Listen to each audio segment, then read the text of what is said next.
slide didn't quite get completed, but that's okay, we'll just tell you. There's Dr. Fred Wallman, who's in laboratory medicine, and there's Lena Vincent, who is advocate assigned to this particular segment in their education. And what we're going to do today is to talk about breast pathology. So, you know, essentially what happens when somebody has surgery and the part that's taken out is taken to pathology, it's processed, and we come up with a diagnosis, and it's going to include a little bit about markers such as estrogen, progesterone receptor, HER2, and there's some issues about tumor progression. And the way it's going to go is that Linda's going to start. We'll talk about the perspective of the advocate, and then Fred Wallman and I will intersect with each other so that the issues sort of follow some kind of process throughout the lecture, so we will go back and forth. And we have the luxury of having such a small group, and I don't know how the previous lectures have gone, but usually in this room there's a lot of interaction, people ask questions and so forth, so I would encourage you to do that, to have it be as productive as possible. Can you guys be less shy and come back over Maybe here? It's easier. You know, especially because we're focusing on these photomicrographs, you might find it a little easier. And the other thing is, that can you hear us? Can you hear me? We're not going to use the microphone, so. Yeah, I think it's nice enough. Oh, yeah, I was wanted to. So Linda, I'm going to ask you to come right up on. and do your part. I don't need to sign myself. And then, if you haven't signed in, please do so. That's again. Thanks. Well, I'm going to give you a patient perspective first, because that's how most of us have entered advocacy. We reluctantly become patients. There's a biopsy, and you're in this waiting period, waiting for the verdict. And someone will, a friend or relative, will hand you this book, and you go to the surgeon and find out what your pathology report is. And this book has an excellent chapter on how to interpret your pathology report, so that's the first step. And then as you go through treatment and you get through the initial shock of this diagnosis and how it's going to be treated, later you decide maybe you want to do something about it, and then you enter advocacy. And for me, advocacy, the best fit for me was here at UCSF in the SPORE advocacy program. Do any of you know what a SPORE advocate does? Anybody? Well, besides our SPORE advocates. Well, we are charged with reminding the researchers of what the patient perspective is.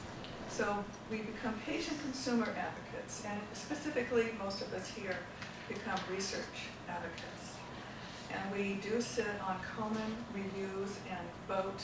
1/3 of our vote counts toward whether that research application that you write in to Komen is funded or not. And we get a lot of education here, and we go to Project Lead and get more education and become more versed in the published research on oncology. And start looking for, we need guidelines on how to look at this research. We're not going to just be emotionally responsive to this research. And so one of these guidelines was mentioned last week was the remark criteria for tumor markers. Basically, this is for publications in the oncology journals. And basically what this covers is assay methods, if they're standardized, the reagents are standardized, if the data is appropriately handled, if the statistic methods are handled appropriately, what they are, what the conclusions are, and in this way, tumor markers can move out of the research labs and hopefully into clinical use. And I'm open to questions. We are open to engaging with you in your research. We are volunteers. We do not get paid for this work. That's what that means, volunteers. Okay. So if we want to engage with you, if your project looks interesting to you, we will. But you know, we are volunteers, and our time is limited in doing some of that. And thank you, Linda. Linda's been part of the group for many years. I don't know how many anymore. But I think at least 10 years, right? Yeah. Yeah. And it's been very helpful to have that perspective and also to help us to advocate for what we think is important. So it really is very much a two-way street. So you're going to forward? I'll do that. Oh, okay. All right. So why don't we go to the next? So I'm going to assume that you don't really know anything about oncology. Some of you may already, and others may not. So I'm going to take it from square one, and if something isn't clear, then let me know. So when you look at the breast, it is composed of sort of tree-like structure, where you have the big duct that comes to out on the nipple, and then it branches into many, many smaller ducts, and then at the end are lobules. And each tree has many, many hundreds of this, so this is a simplification of what's there. And then surrounding the lobular structures are a fair amount of fatty tissue and also some fibrous stroma intersecting with this. So what we're most interested in most of the time is this epithelial lining that is present in this tree-like structure. That's where breast cancer starts, and we'll get back to that. Now,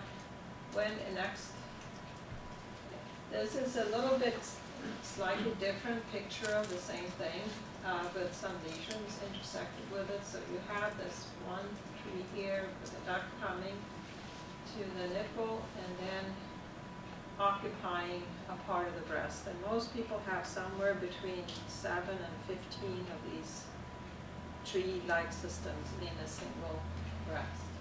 So you can have a cyst, you can have a fibroadenoma, which is a benign process in the breast. You can have an abscess, which is an infection.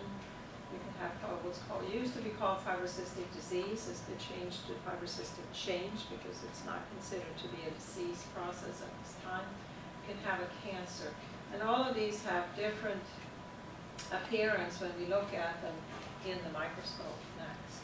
But what I wanted to start with is to try to translate the view from the three-dimensional, what you think of as a breast with the tree that goes in that clearly has 3 dimensions to it, to the 2 dimensions that we look at in the microscope, which is quite a different view.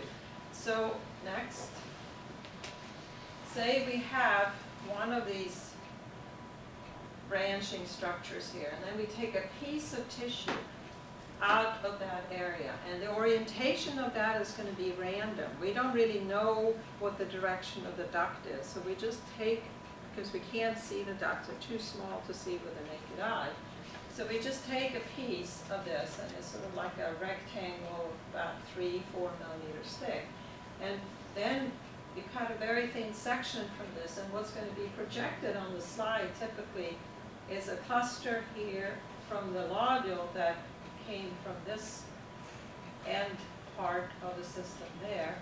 The next piece is going to be a cross-section of that duct, or small ductule. And then again, there's another lobular structure and another duct. And this is what you're going to see on the slide. So it's a very different perspective next. So here's a fairly high power view of a normal breast. So this would be a cross-section of a ductule. This is a small duct of a lobule, and this is a little ductule.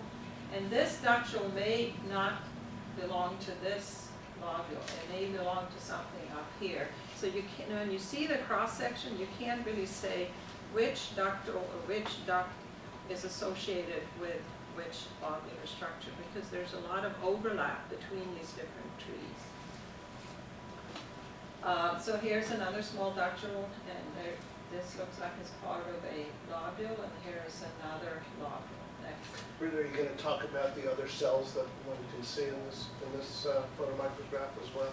Well, yeah, we could do that. So there's a little bit of this intersecting stroma in between, and those are sort of fibrous cells. Those are not epithelial cells, and this is something that's present